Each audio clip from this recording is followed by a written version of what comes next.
The alarm clock's shrill cry pierced the darkness at 3:45 a.m. But Sarah Martinez was already awake, staring at the water-stained ceiling of her cramped Phoenix apartment. She had been lying there for 20 minutes, listening to her 6-year-old daughter Isabella's soft breathing from the fold-out couch that served as their living room. The thin walls carried the sounds of their neighbors, a baby crying 2 doors down, the rumble of an 18-wheeler shifting gears on the interstate a quarter-mile away, the distant wail of sirens that never seemed to stop in this part of the city. Sarah slipped from her twin bed silently, her bare feet finding the cold linoleum floor. Every movement was choreographed from 3 months of practice, avoiding the squeaky floorboard near the kitchen, stepping over Isabella's scattered crayons, navigating in near-total darkness to preserve the illusion of sleep for her daughter. The apartment was a study in careful poverty. Furniture from thrift stores, a refrigerator that hummed too loudly, Venetian blinds with missing slats that created prison bar shadows on the walls when streetlights filtered through. In the bathroom, barely larger than a closet, Sarah splashed cold water on her face and studied her reflection in the cracked mirror. At 28, she looked older. Stress had etched fine lines around her dark eyes, and her black hair showed premature streaks of gray that she couldn't afford to color. Her father's features looked back at her, the strong jaw, the high cheekbones, the intense gaze that missed nothing. Staff Sergeant Miguel Martinez had been gone for 3 years now, killed by an IED outside Kandahar, but his lessons echoed in her mind every morning. Observe everything, Mia. The person who sees the most lives the longest. She dressed quickly in her work uniform, navy blue coveralls with precision point shooting range embroidered above the breast pocket, steel-toed boots that had seen better days, a baseball cap to keep her hair back. The coveralls were 2 sizes too large, inherited from the previous janitor, a 60-year-old man named Carlos, who trained her during her first week before retiring to Tucson. Invisible is good in this job, he'd told her, mopping the floor with practiced efficiency. Rich people don't like to see the help. You clean around them like they're furniture, and they'll treat you the same way. Sarah grabbed her keys from the chipped ceramic bowl by the door, a Mother's Day gift Isabella had made at school, painted with uneven hearts and the words "World's Best Mom" in shaky 6-year-old handwriting. The weight of responsibility settled on her shoulders like a familiar coat. 2 jobs, 70 hours a week, all to keep Isabella in their tiny apartment and food on the table. The cleaning job at Precision Point paid $12 an hour, decent money compared to her afternoon shift at the truck stop diner, where drunk drivers and long-haul truckers left dollar tips and crude comments in equal measure. The drive to Precision Point took 18 minutes through empty Phoenix streets, past closed gas stations and 24-hour laundromats with flickering neon signs. Sarah's 15-year-old Honda Civic coughed and wheezed. The air conditioning had died 2 summers ago, and the radio only picked up one station clearly, a Spanish language talk show that reminded her of her grandmother's kitchen in Tucson, where she'd spent summers as a child while her father was deployed. Precision Point shooting range sat on the edge of Scottsdale like a fortress, its concrete walls and bulletproof glass, windows designed to contain both sound and the type of clientele who could afford membership fees that exceeded Sarah's monthly rent. The facility was a playground for Phoenix's elite, tech executives from Intel and Motorola, off-duty police detectives, wealthy retirees with concealed carry permits, and young professionals who viewed tactical training as the latest extreme sport. Sarah parked in the employee section, a gravel lot behind the building, where her battered Civic looked ashamed next to the Range Rovers and lifted pickup trucks belonging to the instructors. The morning air was already warming by noon. The temperature would climb past 105 degrees, turning Phoenix into a concrete oven. But at 4:30 a.m., The desert air carried a hint of coolness and the distant scent of creosote bushes. She entered through the rear entrance, her keycard beeping softly, as the heavy steel door clicked open. The interior of Precision Point was a monument to American gun culture. Mounted deer heads on the walls, display cases filled with vintage firearms, leather furniture that cost more than Sarah's car. The main lobby featured a massive stone fireplace, and oil paintings of hunters from a bygone era, all designed to evoke an exclusive hunting lodge rather than an urban shooting facility. Sarah's domain was the range itself, 12 individual shooting lanes stretching 50 yards into the distance, separated by bulletproof barriers, and equipped with electronic target systems that could cost thousands of dollars each. The floors were concrete, designed to contain ricochets and make cleanup easier. Spent brass casings littered the ground like metallic confetti, scattered by shooters who never considered who would clean up their mess. She retrieved her cleaning cart from the supply closet: industrial mop, heavy-duty vacuum cleaner, paper, towels, disinfectant, and a magnetic sweeper designed specifically for collecting brass casings. The work was methodical, almost meditative. Start at lane 1, sweep the brass into neat piles, vacuum the concrete, wipe down the shooting benches, replace the target hangers, check the ventilation system that pulled gun smoke toward the rear of the building. But Sarah wasn't just cleaning. She was watching, learning, absorbing every detail of the lessons that took place around her. She had memorized the instructor's techniques, the way they demonstrated proper grip and stance, the breathing exercises they taught to nervous first-time shooters. She knew which members were serious marksmen and which were weekend warriors, playing soldier. She had studied the gun safety rules posted on every wall until she could recite them in her sleep. Most importantly, Sarah had begun to understand that this realm of precision and power, wasn't as far out of reach as it seemed. Every morning, as she moved invisibly through the lanes, she was preparing for something she couldn't yet name, building toward a moment that would change everything. Tuesday morning arrived with the same brutal precision as every other day, but something felt different as Sarah's keycard beeped her into Precision Point at 4:28 a.m. The familiar weight of her cleaning cart wheels on concrete echoed through the empty facility, but today the sound seemed amplified, almost accusatory. She had been working at the range for exactly 93 days. She kept count like a prisoner, marking time, and in those 13 weeks, she had developed what could only be described as an obsession. It wasn't just the money, though. The $12 an hour was desperately needed. It wasn't even the relative safety of the job compared to her afternoon shift at Mel's truck stop diner, where she dodged wandering hands and crude propositions while serving coffee to drivers who hadn't showered in days.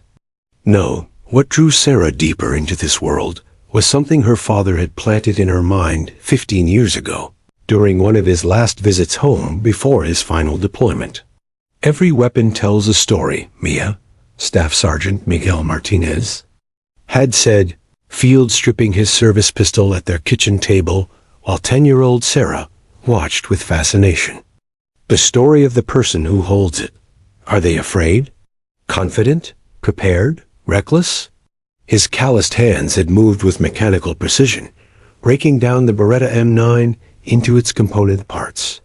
A gun is just a tool, like a hammer or a screwdriver. But in the right hands, with the right training, it becomes something more. It becomes an extension of your will. Those words had haunted Sarah through her teenage years, through Isabella's difficult birth, through the midnight phone call that brought news of her father's death. Now, surrounded by firearms worth more than she earned in 6 months, those lessons felt urgent and immediate. Every morning, she watched the instructors demonstrate techniques that seemed like second nature to them, but appeared magical to her. Untrained eye. The way they could draw from concealment in under 2 seconds. The way they could place 5 shots in a space the size of a playing card from 25 yards, the way they carried themselves with quiet confidence that came from knowing they could protect themselves and others. This particular Tuesday morning, however, the universe had conspired to give Sarah an opportunity she had never dared imagine. The previous evening had been the monthly law enforcement training session, a gathering of off-duty Phoenix police. Detectives, sheriff's deputies, and federal agents who used Precision Point for advanced tactical training. These sessions typically ran late, sometimes past midnight, as the officers worked through complex shooting scenarios and stress drills. Sarah knew this because she always arrived extra early on Wednesday mornings to clean up after these sessions. The brass casings would be scattered like golden rain across multiple lanes. Target fragments would litter the backstops, and the air would still smell of gunpowder and determination. But today she was earlier than usual because Isabella had spent the night at her best friend Maria's house, giving Sarah a rare night of uninterrupted sleep and no morning routine to coordinate. As she pushed her cart toward Lane 7, her breath caught in her throat. There, on the shooting bench under the harsh fluorescent lights, lay a Glock 19, the standard issue sidearm for most Phoenix police officers. The matte black polymer frame seemed to absorb light, and the tritium night sights glowed with an eerie green luminescence. Someone had clearly forgotten it in the rush to pack up and head home after a long training session. Sarah's heart hammered against her ribs as she approached the weapon. Every rational part of her mind screamed warnings. Don't touch it. Report it immediately. Mind your own business. Keep your head down. But a deeper voice, her father's voice, whispered different counsel.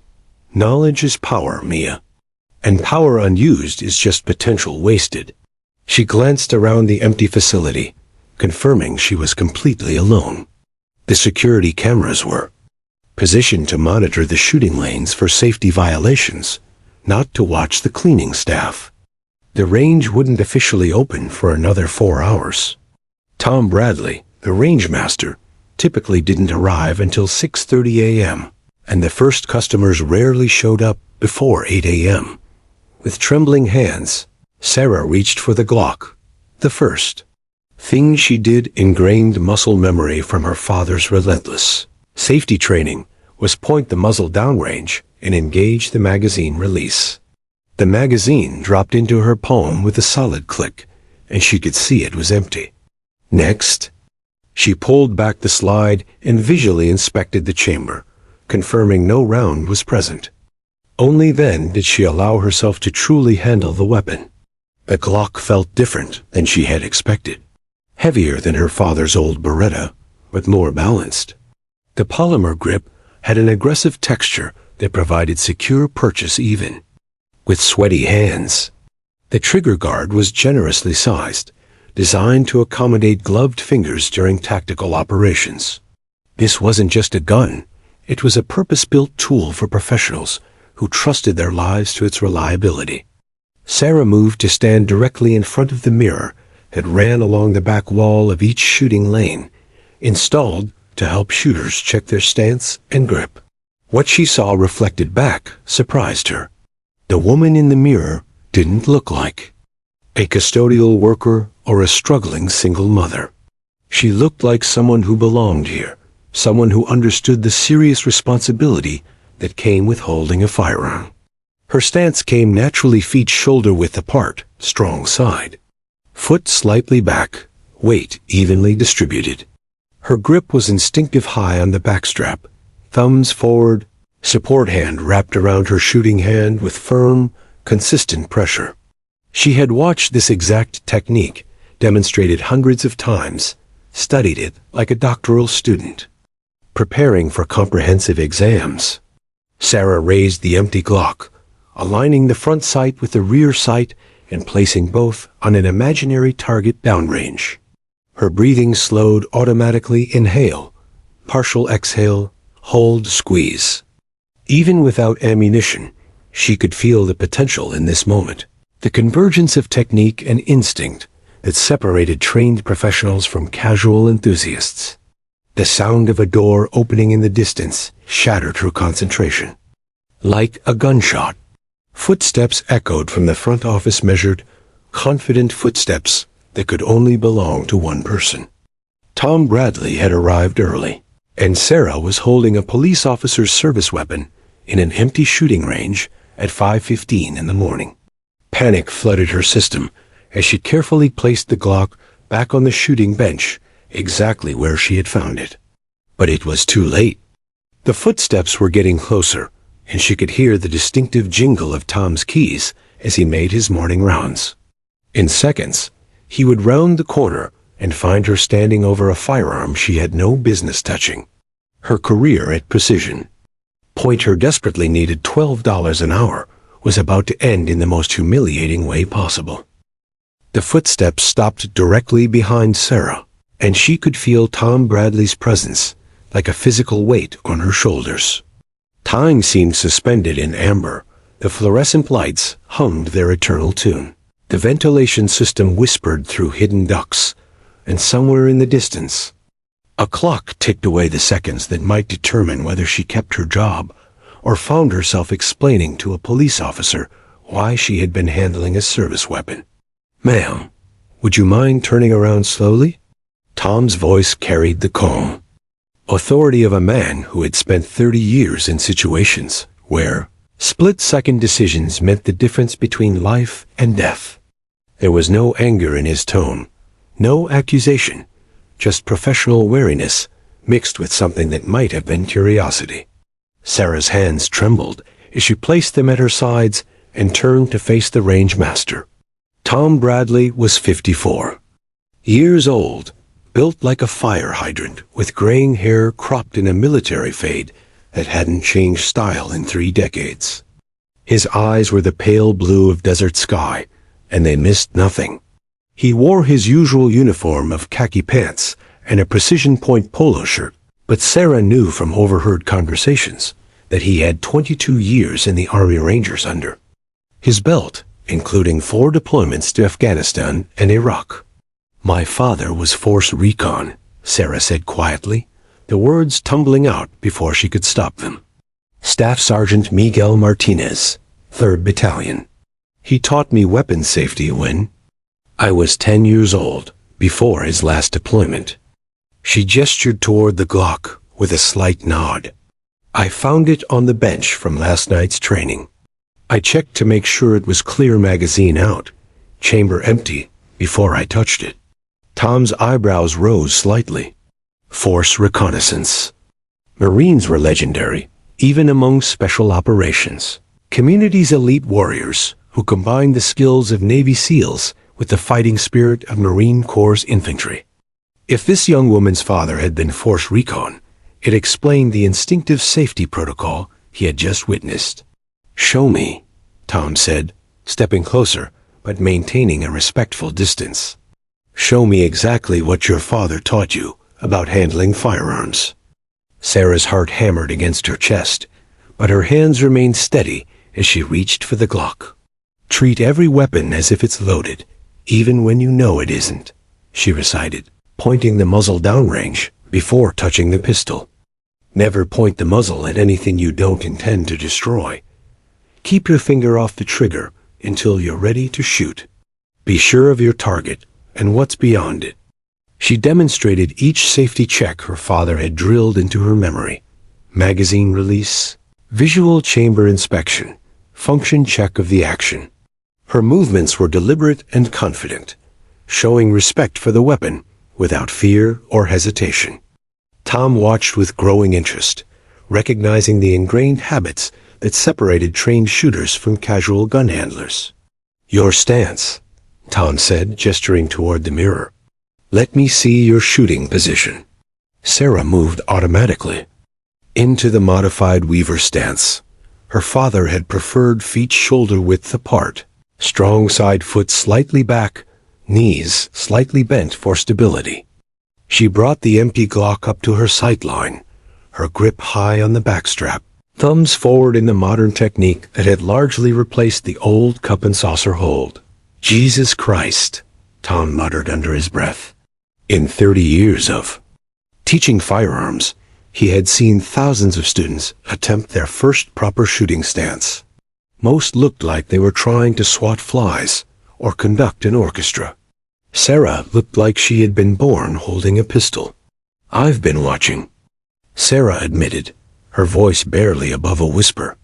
"Every morning for 3 months, I've been watching the instructors teach. I've memorized everything: breathing techniques, trigger control, sight alignment. I know I don't belong here, but I can't help myself. There's something about this world that calls to me, something my father planted in my mind before he died." Tom set his coffee cup on the shooting bench and studied this unexpected woman with fresh eyes.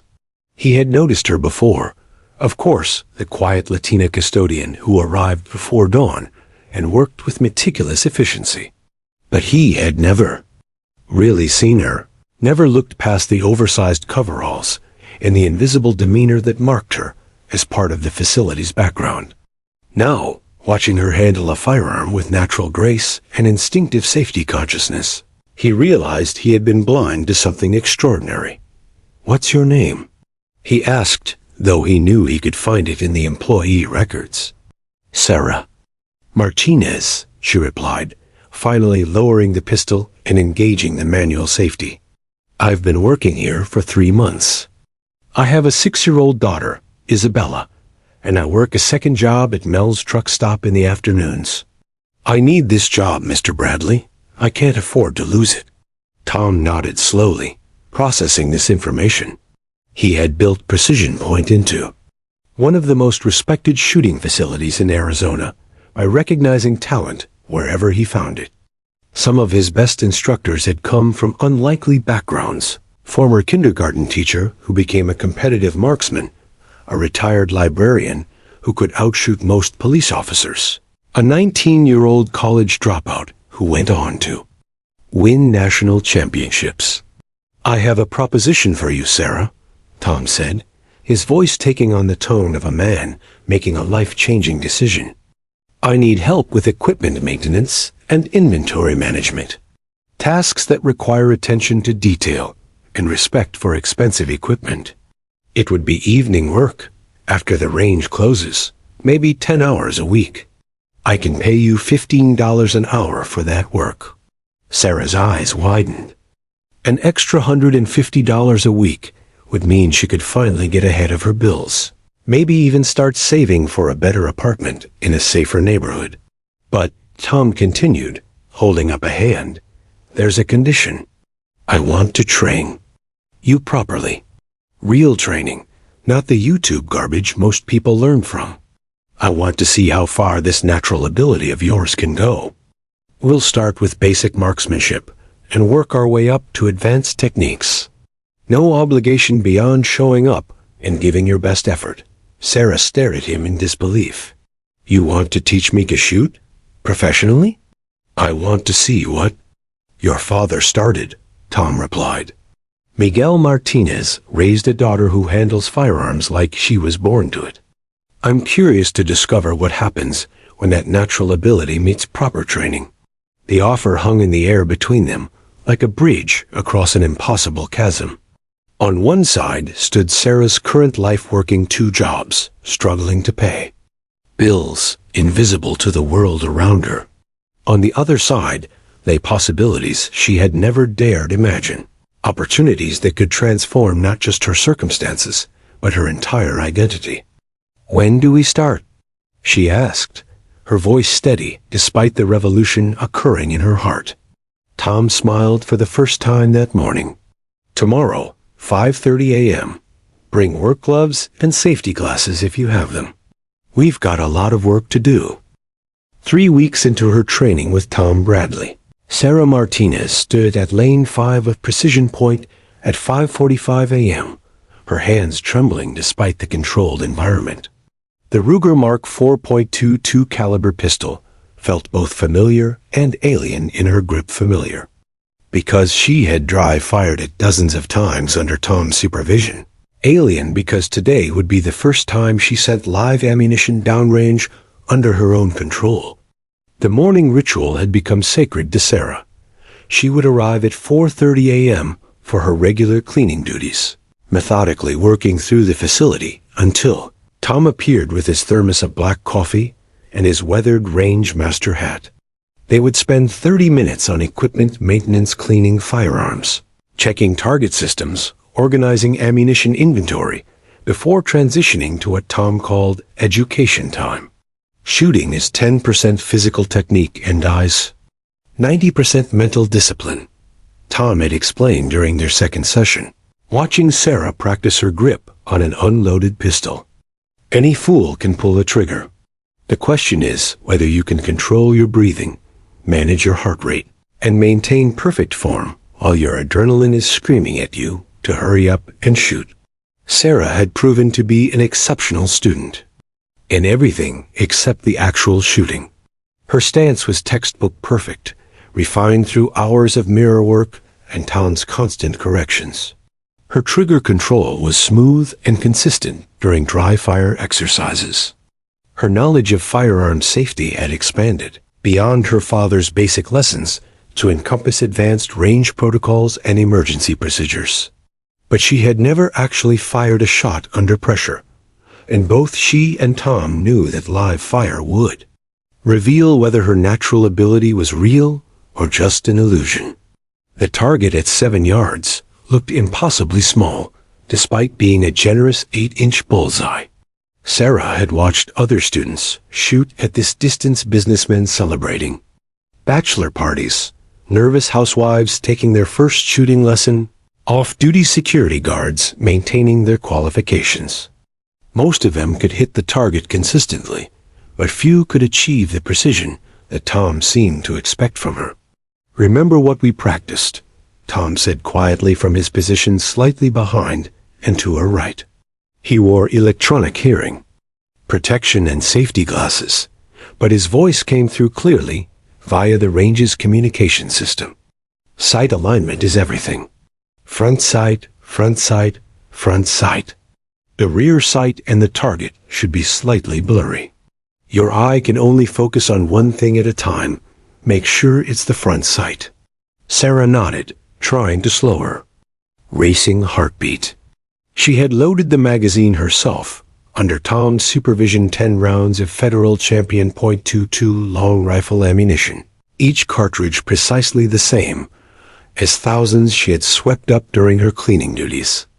The irony wasn't lost on her that she had spent months collecting the spent casings of other people's practice, and now she was about to create her own small pile of brass. "Breathe," Tom reminded her. "Natural respiratory pause. Don't hold your breath. That creates muscle tension. Just pause at the bottom of your exhale and make your shot." Sarah raised the Ruger, her modified Weaver stance automatic after weeks of practice. The front sight settled into the rear sight notch, and she placed both sights on the center of the target. Her breathing slowed to match the rhythm Tom had taught her. Inhale, partial exhale, natural pause, squeeze. The shot broke with a sharp crack that seemed to echo forever, despite the range's sound-dampening systems. The recoil was minimal. .22 caliber ammunition was designed for training and small game hunting, but the psychological impact was enormous. Sarah had crossed a threshold that separated her forever from the person she had been 30 seconds earlier. "Look downrange," Tom said, his voice carrying a note of satisfaction. "Tell me what you see." Sarah squinted at the target, her heart still hammering from the adrenaline rush. A small hole had appeared in the 7-ring, about 2 inches from the bullseye center. Not perfect, but respectable for a first shot.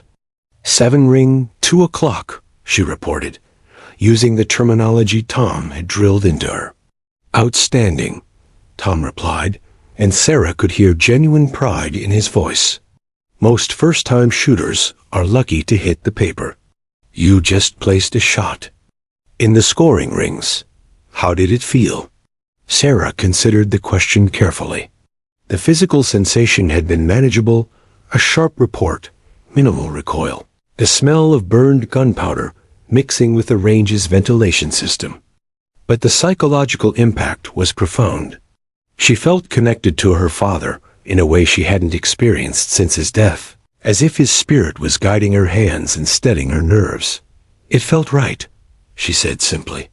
Like something I was meant to do. 9 more shots, Tom instructed. Same target, same technique. Don't try to correct for that first shot. Trust your form and let the pistol do its job. The second shot landed in the 8 ring, closer to center. The third shot found the 9 ring. By the 5th shot, Sarah had settled into a rhythm that felt as natural as breathing. Her body had adapted to the pistol's report. Her flinch response had disappeared, and her confidence was building with each trigger squeeze.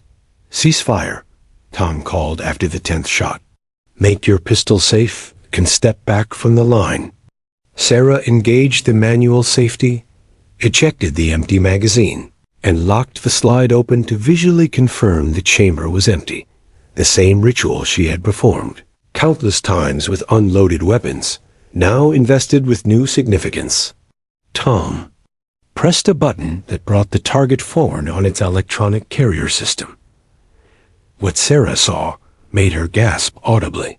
10 shots had created a ragged hole roughly the size of a silver dollar, centered in the 9 and 10 rings. It wasn't a single hole group that would impress competition shooters, but it was the kind of accuracy that most recreational shooters achieved after months of practice. Jesus, Mary, and Joseph, Tom muttered, examining the target more closely. In 30 years of instruction, he had seen perhaps a dozen students shoot this well on their first live fire session. Most of those had been military veterans or experienced hunters returning to the sport after years away. Sarah Martinez was a custodian with no formal training beyond childhood lessons from her father, yet she had just demonstrated natural marksmanship ability that bordered on the extraordinary. Is that good? Sarah asked, though she could read the answer in Tom's expression. Sarah, Tom said slowly, I've trained thousands of shooters. Police officers, military personnel, competitive marksmen, weekend warriors. What you just did that? Level of accuracy on your first time shooting. That's not normal. That's not even close to normal. He paused, studying both the target and the young woman who had created it.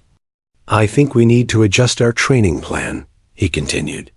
I was going to spend the next month on basic marksmanship, but you've already mastered the fundamentals. I think it's time to find out exactly how far this ability of yours can go. Sarah stared at the target, her mind racing with possibilities she had never dared consider. For the first time since her father's death, she felt like she was exactly where she belonged, doing exactly what she was meant to do. The transformation had begun, and there would be no going back. The whispers started during Sarah's 6th week of training, spreading through Precision Point's clientele like smoke from a poorly ventilated firing line. It began innocently enough, Tom Bradley mentioning to a regular customer that he was working with a promising new shooter, someone with natural ability that reminded him of Olympic-level talent he'd encountered during his military service. But in the insular world of competitive shooting, where egos were as carefully maintained as custom, firearms, such praise rarely went unchallenged. Marcus Webb first heard the rumors on a Thursday evening during his weekly precision pistol practice. At 34, Marcus was Precision Point's unofficial alpha male, a successful investment banker who drove a BMW M5, wore custom tactical gear, and never missed an opportunity to mention his weekend warrior training with former Navy SEALs. His personal arsenal was worth more than most people's annual salary, and his shooting scores consistently placed him in the top tier of the facility's recreational marksmen. Tom's got some cleaning lady he thinks is the next Annie Oakley, chuckled Dave Morrison, a Phoenix police detective who knew Marcus from the monthly law enforcement training sessions. Claims she's a natural shooter, whatever that means. Probably can't tell the difference between a .22 and a .45. Marcus paused in his ammunition loading, his competitive instincts immediately activated. He had spent years and tens of thousands of dollars building his reputation as Precision Point's most accomplished civilian shooter. The thought of some unknown woman worse, a janitor threatening his status, was intolerable. "Cleaning lady?" Marcus asked, trying to keep his voice casual. "You mean the Mexican woman who empties the trash?"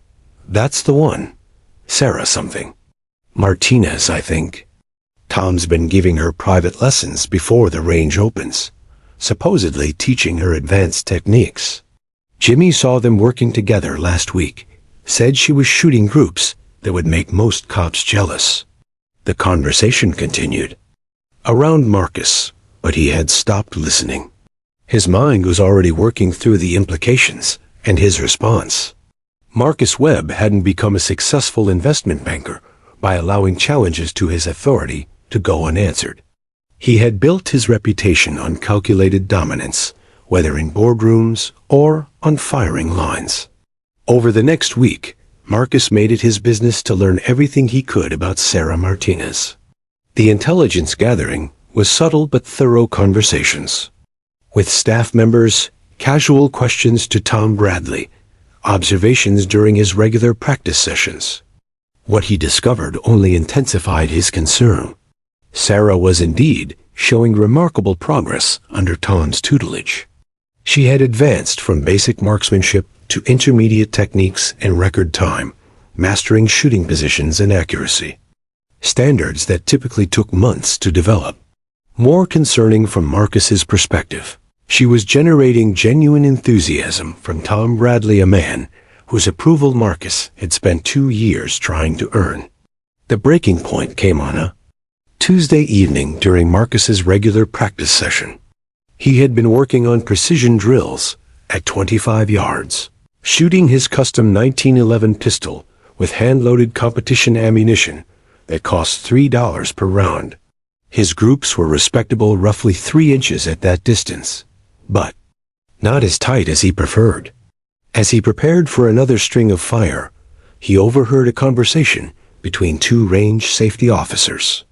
"Tom's got that Martinez woman shooting 1-inch groups at 25 yards now," said Rick Martinez, a retired Marine who worked part-time as an instructor. "I watched her session yesterday morning. 50 rounds, all of them in the X-ring.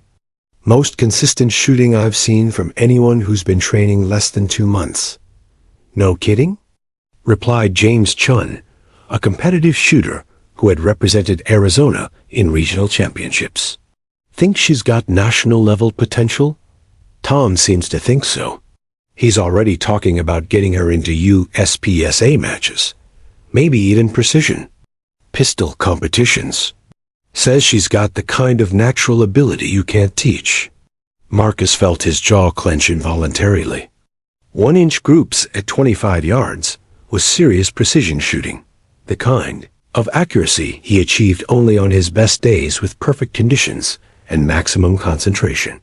The idea that some untrained custodian could match his performance after 6 weeks of instruction was not just improbable, it was insulting. That evening, Marcus made a series of phone calls to his shooting buddies, successful professionals, who shared his view that marksmanship was a gentleman's pursuit, requiring significant investment in equipment, training, and natural superiority. The consensus was unanimous. This Sarah Martinez situation needed to be addressed before it got out of hand. The campaign began subtly. During his next visit to Precision Point, Marcus made sure to practice during hours when Sarah was working.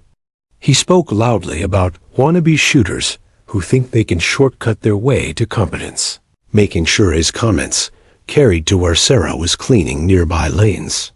His friends joined the effort, discussing the dangers of inexperienced shooters and the importance of proper credentials and training pedigree. "I don't understand why Tom wastes time with people who don't have the background for serious shooting," Marcus said during one particularly pointed conversation, his voice pitched to carry across the facility. "This isn't a hobby you can just pick up. It requires breeding, education, the right kind of upbringing. Not everyone is cut out for it. The psychological warfare escalated over the following weeks. Marcus and his circle made sure to dominate the conversation whenever Sarah was present, discussing their expensive equipment, their advanced training courses, their connections within the shooting community. They spoke in technical jargon designed to exclude and intimidate, referencing competitions and instructors that a working-class woman would never have access to. Sarah felt every word like a physical blow.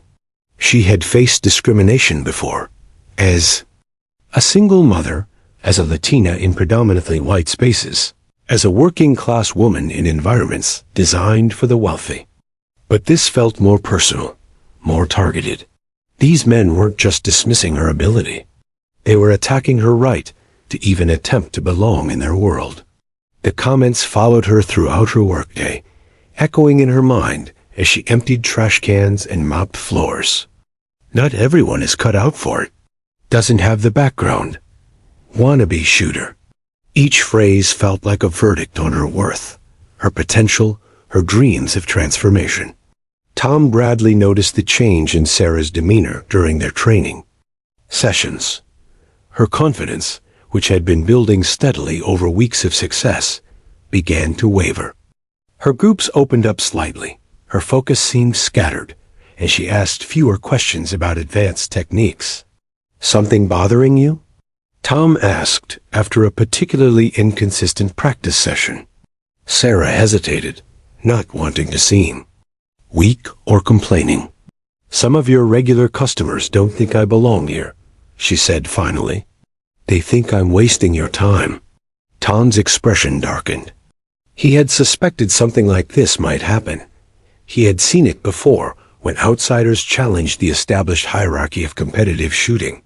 The sport attracted more than its share of individuals who confused equipment expenditure with actual ability, who believed that marksmanship was somehow connected to social class or professional status.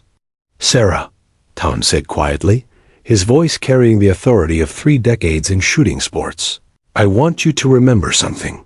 When you're standing on that firing line, when you're looking through those sights at that target, none of that other stuff matters. Not your job, not their opinions, not their expensive gear. The only thing that matters is whether you can put the bullet where you want it to go. And you can do that better than most people I've ever trained." He paused, studying her face carefully. "The question is, are you going to let them convince you that you don't deserve to be here? Or are you going to show them what real shooting looks like?" Saturday morning at Precision Point arrived with the crisp precision of a well-oiled firing pin striking a primer. The Arizona sun was already climbing toward its daily assault on the desert landscape, but inside the climate-controlled facility, the temperature remained a steady 72 degrees. Sarah had completed her cleaning routine an hour earlier than usual, her nervous energy driving her to obsessive thoroughness as she polished already clean surfaces and reorganized perfectly arranged equipment. She had barely slept the previous night, lying on her narrow bed while Isabella breathed softly on the fold-out couch, staring at the water-stained ceiling and replaying every conversation, every sideways glance, every whispered comment she had endured over the past month. The discrimination had become a constant weight on her shoulders, affecting not just her confidence, but her performance during training sessions with Tom.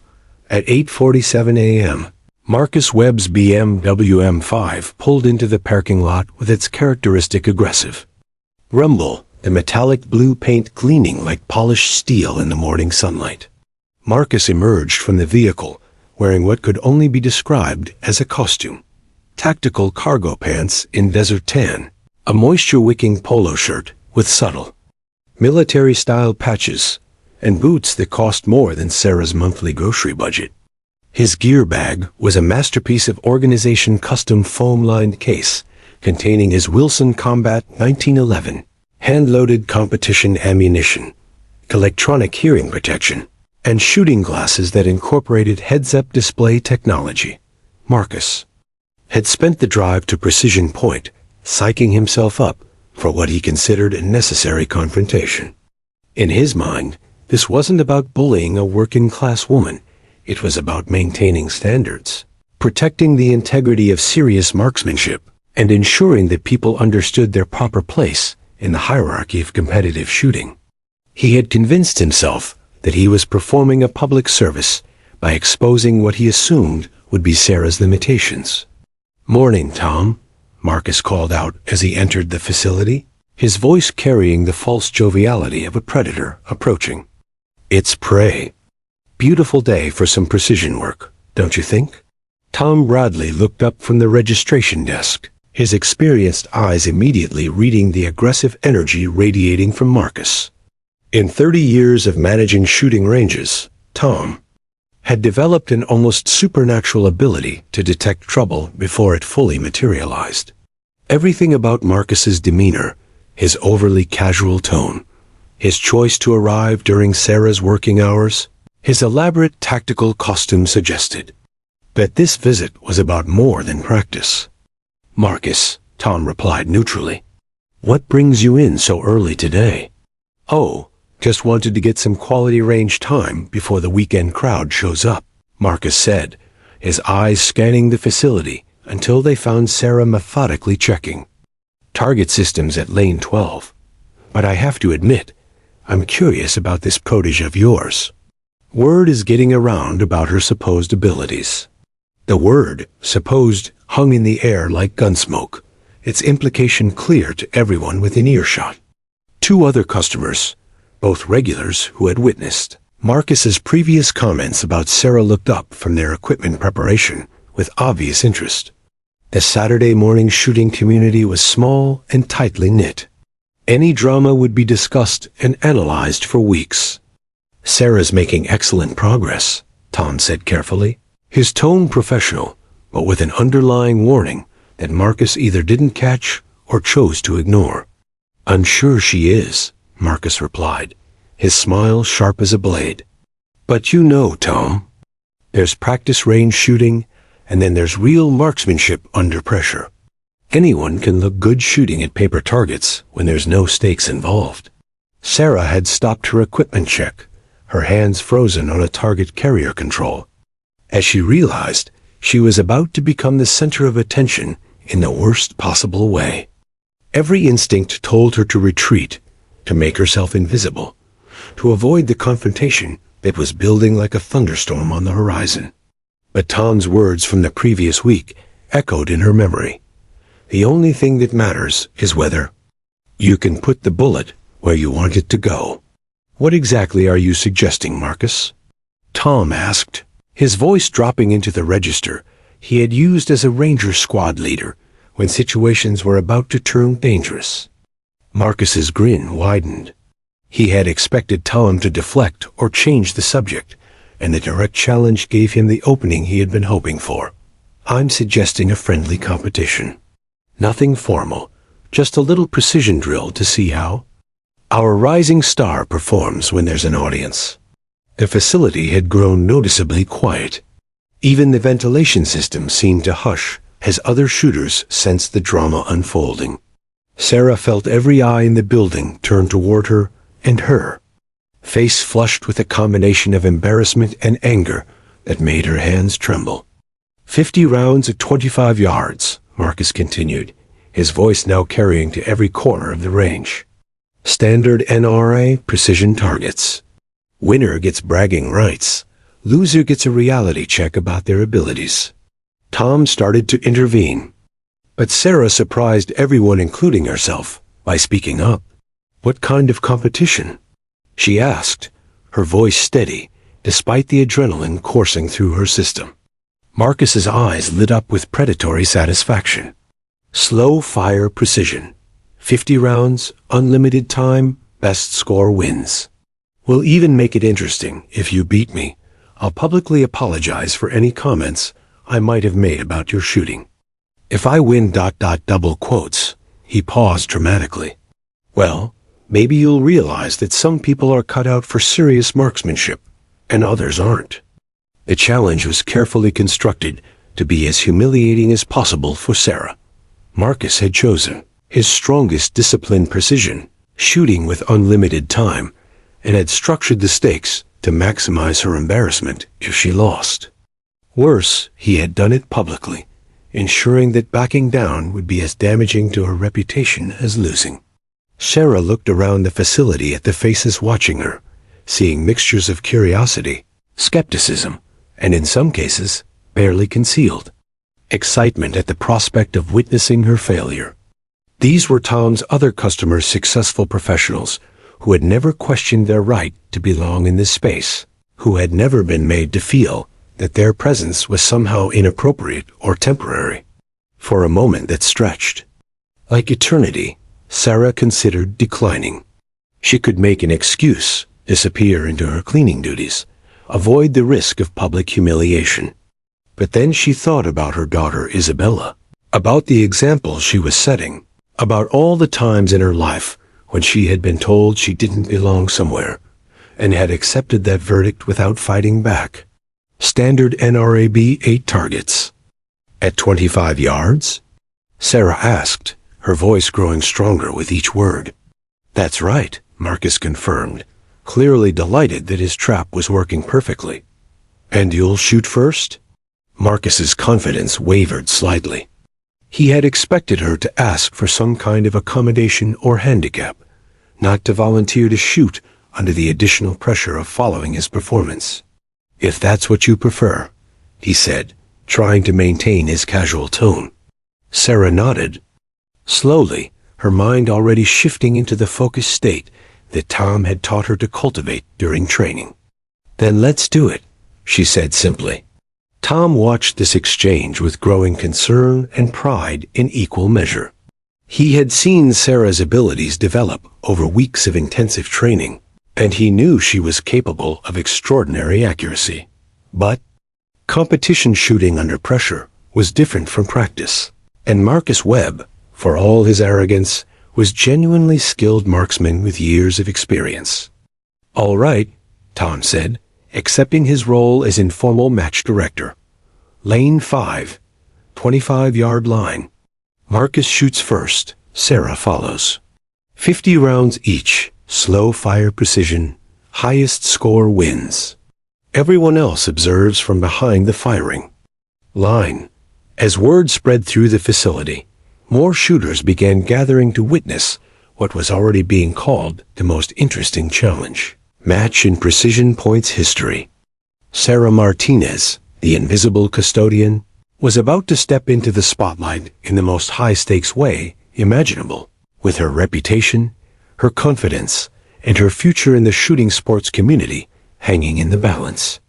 The gauntlet had been thrown, and there would be no going back. The silence that descended over Precision Point was unlike anything Sarah had experienced in her 3 months of working at the facility. It wasn't the comfortable quiet of early morning cleaning routines or the focused concentration of individual practice sessions. This was the electric silence of a crowd holding its collective breath, the kind of profound stillness that occurs when history is about to unfold in front of witnesses who know they're seeing something that will be talked about for years to come. 23 people had gathered behind the firing line at Lane 5, their conversations reduced to whispers as Tom Bradley methodically prepared the competition area.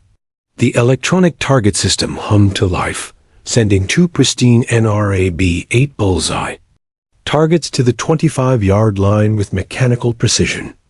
The targets themselves seemed almost impossibly small at that distance. 10 concentric rings with the X-ring center measuring barely over an inch in diameter, demanding accuracy that separated serious marksmen from casual shooters. Marcus Webb stood at the shooting bench, his Wilson Combat 1911 gleaming under the fluorescent lights like a piece of jewelry designed for violence. He had spent 15 minutes preparing his equipment with theatrical precision, checking his custom ammunition, adjusting his shooting glasses, performing elaborate stretching routines designed more to intimidate his opponent than to improve his performance. His confidence was palpable, radiating from him in waves as he acknowledged nods and encouragement from his supporters in the crowd. "Marcus Webb, you are cleared hot," Tom announced, his voice carrying the formal authority of official competition protocol. 50 rounds, slow fire precision, unlimited time. Begin when ready. Marcus assumed his shooting stance with practiced smoothness. His expensive boots planted shoulder-width apart on the concrete floor. His grip on the 1911 textbook perfect.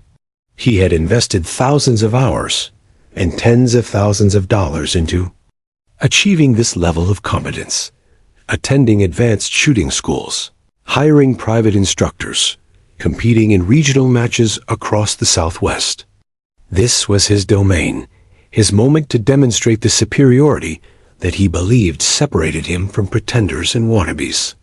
His first shot cracked through the facility with authority, the .45 CP cartridge driving a 230-grain bullet toward the distant target at nearly 900 feet per second. The electronic scoring system registered the impact instantly, a solid 9, just outside the X-ring, but well within the scoring zones. Marcus nodded with satisfaction, his confidence building as muscle memory took over from conscious thought. The crowd watched in respectful silence as Marcus worked through his string of fire with methodical precision. Each shot was deliberate, carefully aimed, backed by years of experience and expensive equipment. His groups were tight and consistent, clustered around the center of the target, like a textbook example of precision marksmanship. By round 30, he had established a clear pattern, mostly 9s and 10s, with occasional 8s that kept his score respectable, but not exceptional. Time, Marcus called after his 50th shot, stepping back from the firing line with obvious satisfaction. The electronic system tallied his score automatically. 456 points out of a possible 500. It was a solid performance, the kind of shooting that would win most informal competitions and earn respect from serious marksmen. More importantly, from Marcus's perspective, it was a score that would be difficult for an untrained custodian to match, regardless of whatever natural ability Tom Bradley claimed she possessed. 456, Tom announced to the gathered crowd, his voice neutral despite his growing concern. It was a genuinely challenging score, higher than many police officers or recreational shooters could achieve under pressure. Sarah would need to average better than 9 points per shot to win, maintaining consistency that even experienced competitors found difficult. Now all eyes turned to Sarah Martinez as she approached the firing line. The contrast with Marcus was striking, where he wore expensive tactical clothing and carried equipment worth more than her car. Sarah stood in simple jeans and a precision point polo shirt, holding Tom's personal Sig Sauer P3 2.0 like a trusted tool rather than a status symbol. Her hands were steady, but Tom could see the slight tension in her shoulders that indicated the pressure she was feeling. "Sarah Martinez, you are cleared hot," Tom announced, his voice carrying undertones of encouragement that only she could hear.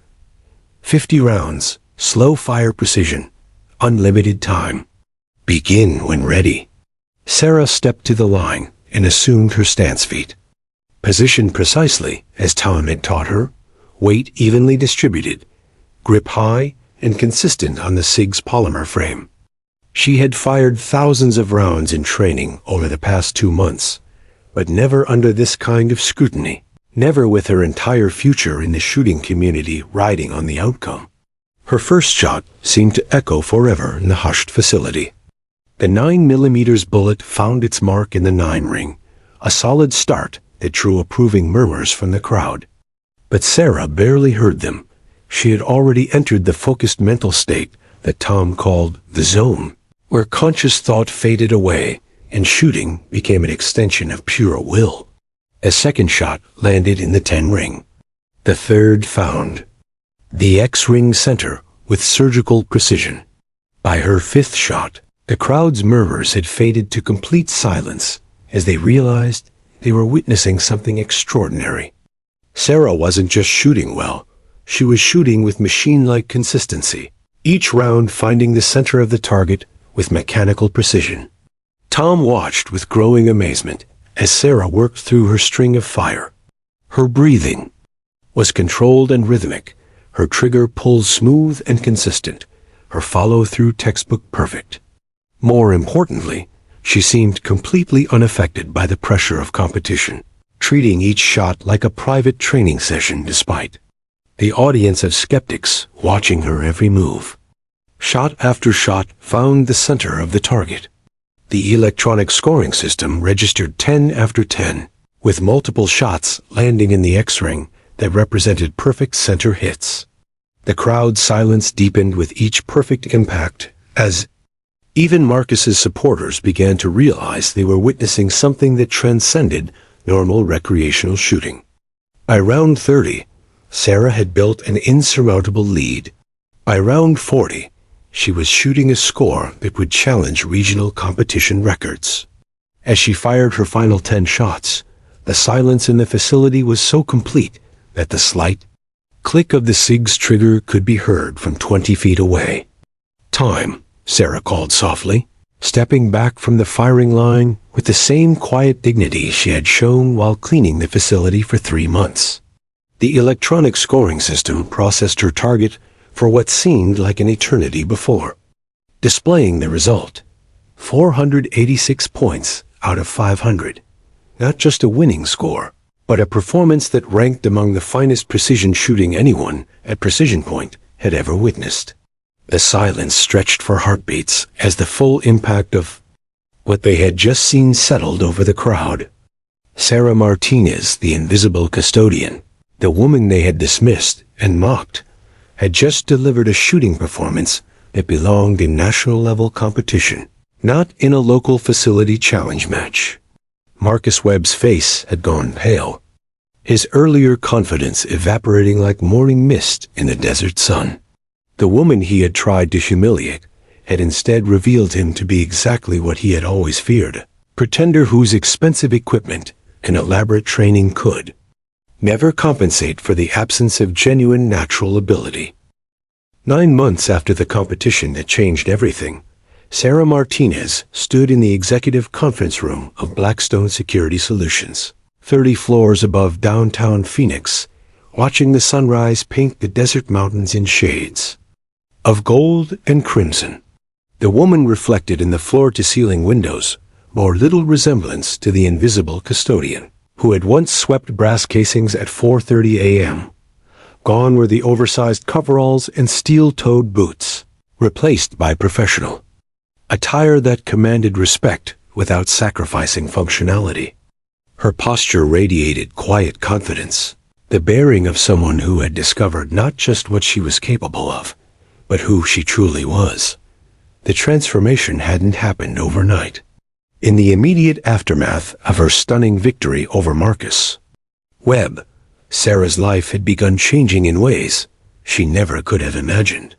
Within hours of posting a 486 out of 500, her phone started ringing with calls from competitive shooting organizations, equipment manufacturers, and training facilities across the Southwest. Tom Bradley, who had watched her demolish every assumption about natural ability and social hierarchies, became her advocate and guide through the complex world of professional marksmanship. "Sarah," Tom had said the Monday following the competition, his voice carrying the excitement of a coach who had discovered a once-in-a-generation athlete, "we need to talk about your future. What happened Saturday wasn't just good shooting, it was world-class shooting. The kind of performance that gets people noticed at the national level." The first major change came within 2 weeks, when Sarah was invited to compete in the Arizona State Precision Pistol Championships in Tucson. Tom had entered her in the civilian division, but her performance there, a new state record in women's precision shooting, caught the attention of Olympic development coaches and professional trainers. Suddenly, Sarah found herself part of conversations about national teams, international competitions, and sponsorship opportunities that seemed to belong to someone else's life. But the most significant transformation was professional. Blackstone Security Solutions, a private military contractor that provided training services to law enforcement and corporate clients, had been following Sarah's meteoric rise through the competitive shooting world. When they offered her a position as their lead firearms instructor, at a salary that tripled her combined income from cleaning and waitressing, Sarah thought they had mistaken her for someone else. Ms. Martinez, David Blackstone himself had said during her interview, "We don't care about your resume or your formal credentials. We care about results. You've demonstrated the ability to shoot at a level that most of our instructors can't match, and more importantly, you've shown you can perform under pressure. That's exactly what we need for our advanced training programs." Now, as she prepared for another day of training corporate executives and law enforcement officers, Sarah reflected on the journey that had brought her here. The woman who had once been invisible to the wealthy clients at Precision Point was now their instructor, commanding their respect and attention through demonstrated competence rather than expensive equipment or impressive credentials. The irony wasn't lost on her that Marcus Webb was scheduled for training that morning. After his humiliating defeat, he had initially retreated from Precision Point entirely, his bruised ego unable to handle the reality that his assumptions about class, gender, and natural ability had been so thoroughly demolished. But eventually, his genuine desire to improve his shooting had overcome his pride, and he had quietly requested private lessons with the woman he had once tried to destroy. "Good morning, class," Sarah said as the 8 executives filed into Blackstone's training facility, her voice carrying the natural authority that comes from absolute mastery of one's craft. "Today we're going to work on precision shooting under stress, the kind of skills that separate competent shooters from exceptional ones." Marcus took his place among the students, his earlier arrogance replaced by genuine humility. Over this past 6 months of training with Sarah, he had not only dramatically improved his shooting, but had also gained something more valuable: perspective on what real skill looked like and respect for talent wherever it emerged. "Ms. Martinez," asked Jennifer Chun, a corporate security director, "what's the most important factor in developing advanced marksmanship skills?" Sarah considered the question carefully, thinking back to her father's lessons, Tom's patient instruction, and her own journey from cleaning lady to championship-level shooter. "Consistency," she replied finally. "Equipment can fail, conditions can change, pressure can build, but if you develop consistent fundamentals, consistent grip, consistent stance, consistent trigger control, you can perform regardless of the circumstances." She moved among the students as they practiced, offering corrections and encouragement with the same patient attention Tom had shown her. The transformation was complete in ways that went far beyond salary or status. Sarah had discovered that teaching was as rewarding as competing, that passing on knowledge was as satisfying as winning championships. During the lunch break, Sarah's phone buzzed with a text message from Isabella, now 7 years old and attending a private school that Sarah could finally afford. "Mom, I got an A on my science project. Can't wait to show you tonight." Sarah smiled, thinking about the small apartment they had left behind for a comfortable house in a safe neighborhood, about Isabella's college fund that was actually growing instead of just existing as an impossible dream, about the future that had opened up through a combination of natural ability, dedicated training, and the courage to prove herself when everyone was watching. "Attention everyone," called David Blackstone from the observation area. "I have an announcement. Sarah Martinez has been selected to represent the United States at the International Precision Shooting Championships in Switzerland next month. She'll be competing against the best marksmen in the world." The applause from her students was genuine and enthusiastic, led by Marcus Webb, who had learned to appreciate excellence regardless of its source. Sarah accepted their congratulations graciously, but her mind was already focused on the challenge ahead, representing her country on the world stage, carrying forward the lessons her father had taught her and the opportunities Tom Bradley had provided. As the afternoon training session began, Sarah caught her reflection in the facility's mirrors, the same mirrors where she had first practiced her stance, while holding an empty pistol in a pre-dawn cleaning session that seemed like a lifetime ago. The woman looking back at her was fundamentally the same person who had swept brass casings and dreamed of belonging somewhere. But she was also completely transformed by the discovery of her own potential and the courage to pursue it regardless of what others believed she deserved. Outside the windows of Blackstone Security, another custodian was emptying trash cans in the office building across the street, invisible to the successful professionals around him, perhaps harboring his own dreams of transformation. Sarah Martinez watched him for a moment, remembering her own journey from invisible to exceptional, and made a mental note to ask David about expanding their scholarship program for workers who showed interest in shooting sports. After all, you never know where you might find the next world champion.